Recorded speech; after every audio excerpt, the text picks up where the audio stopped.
graad 11, so ons is nog steeds by getalpatrone.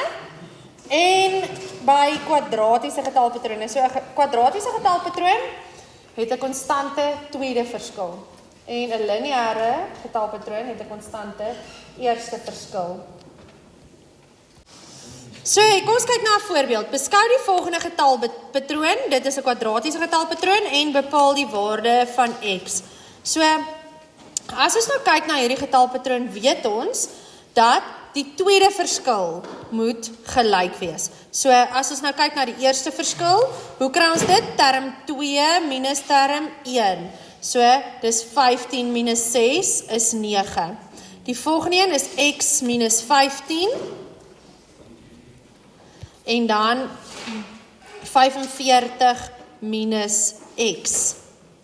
So, ons weet, die eerste verskille gaan nie dieselfde wees nie, maar die tweede verskille gaan dieselfde wees, want dit is 'n kwadratiese patroon. So, as ek nou kyk na die volgende verskil, is dit x minus 15 minus 9, en die volgende verskil is 45 minus x minus 15 in hakies, want hy het 2 terme.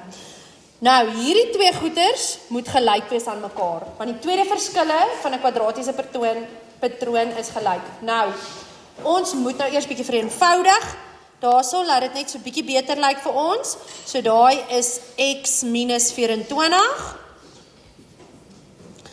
en dit gaan gelyk wees aan 45 plus 15 is 60, en minus x is minus 2x. Ok, so daai twee goed gaan ek nou gelyk stel aan mekaar. So hier is wat ek doen. Ek sê x minus 24 is gelyk aan 60 minus 2x. Nou los ek net op vir x. Al die x'e na die een kant toe, al die getalle na die ander kant toe. So ek het x plus 2x is 3x, en 60 plus 24 is 84. So x is dan 84 gedeel deur 3, en dit is 28. So x is 28. Dit is dan die antwoord vir x. Ok, kom ons kyk na die volgende voorbeeld. Beskou die volgende getalpatroon. Hulle gee hom vir ons en hulle sê nie vir ons wat dit is nie. Hulle sê net bepaal die formule vir die algemene term. Nou wat ons dan doen is, ons gaan kyk of ons 'n konstante eerste verskil of 'n konstante tweede verskil kry. So die eerste verskille is 39, en dan het ons 329 minus 60, 360 is 37, is dit nie negatief nie julle, dis negatief, negatief 37, en dan 288 minus 223 is negatief 56, en dan, ok, hou net gaan, ek kyk weer,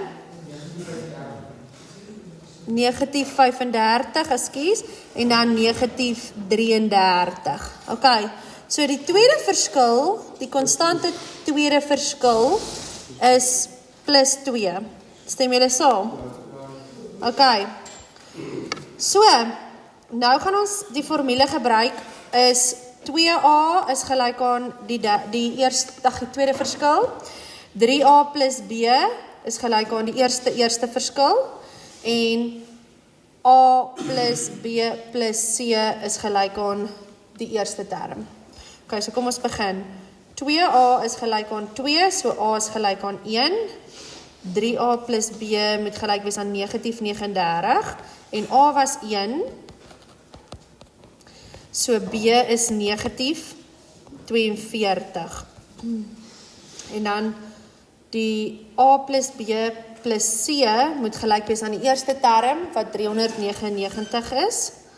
So, die a-waarde is 1, die b-waarde is minus 42, en ons gaan nou vir c uitwerk. So, dit is 399 minus 1 plus 42, is 440. So die C-waarde is 440. Doen asseblief hierdie saam met my met jou sakrekenaar. Sorg dat jou sakrekenaar uit is, dat jy dit alles saam met my doen. So nou gaan ek skryf, Tn is gelyk aan 1n kwadraat minus 42n plus 440. Watter term van die getalpatroon sal die kleinste waarde hê? Nou, ek wil hê jy moet nou gou kyk na hierdie vergelyking vir die algemene term. Hierdie vergelyking vir die algemene term kan ons dadelik gaan imagine as 'n smiley parabool. 'n Smiley parabool het 'n minimum waarde, 'n draaipunt met ander woorde. So, daai lyk vir ons amper soos die vergelyking van 'n parabool en daarom kan ons sy minimum waarde gaan uitwerk. N is gelyk aan minus b op 2a. So, ons het dit geleer met x, maar ek gaan hom nou verander na 'n n asseblief, want ons het nie 'n x nie, ons het 'n n. Okay, so minus b op 2a gaan so lyk, minus negatief 42 op 2 maal 1 is 21. Dis die n-waarde, maar dis nog nie die minimum waarde nie, dit is term nommer 21. Met ander woorde, hulle sê, term nommer 21 sal die laagste waarde hê, dan sal die waardes weer optel. Stem julle saam, ons kan eintlik 'n getalpatroon gaan plot op 'n paraboolse punte. Hy gaan begin, dan gaan hy al hoe laer gaan tot hy 'n minimum bereik en dan gaan hy weer op soos wat ons sê op by die parabool. Okay, so daai minimum is die laagste waarde wat hy gaan hê. Hoekom is dit so? As ons die heeltyd gaan 2 bytel, gaan ons op 'n stadium ophou aftrek. Kyk gou as ons kyk na hierdie eerste verskille. Kyk saam met my na hierdie eerste verskille. Hulle is negatiewe waardes. So eers gaan ons die heeltyd aftrek, maar op 'n stadium, omdat die tweede verskil positief is, gaan ons begin optel. Dan gaan ons in die positief ingaan. So dit maak sin dat hy ergens 'n minus moet hê. Ag, 'n minimum bedoel ek, 'n minimum. Okay, so die minimum is by term nommer 21. Hoe werk ek uit wat is term nommer 21? Ek sit 21 in die formule in. So dis 21 kwadraat minus 42 maal 21 plus 440. Vat jou sakrekenaar en kyk saam met my wat dit is.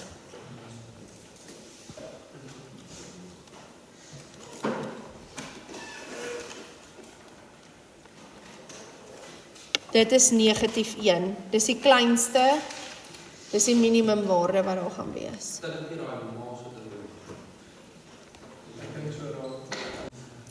Dit sê die minimum is by minus 1. Okay, dan sal een laaste ding wat ek net wil sê. Sê nou maar ek vra vir jou, wat is die verskil tussen term nommer 3 en 4, nee? Wat jy dan gaan doen is, as ek jou gaan vra, kyk gou mooi, wat is die verskil tussen term nommer 3 en 4? Dan is dit maklik. Ek kan minus 35 daar sien. Maar wat as ek vir jou gevra het, wat gaan die verskil wees tussen term nommer 103 en 104? Nee? Weet jy wat gaan jy dan doen? Jy gaan die eerste verskille vat, asof hulle eie lineêre patroon is. Kyk, kom ons doen gou so een. Ek gaan gou laat ons hierdie selfe patroon vat, en dan vra ek gou vir jou, wat is die verskil tussen term 103 en term 104?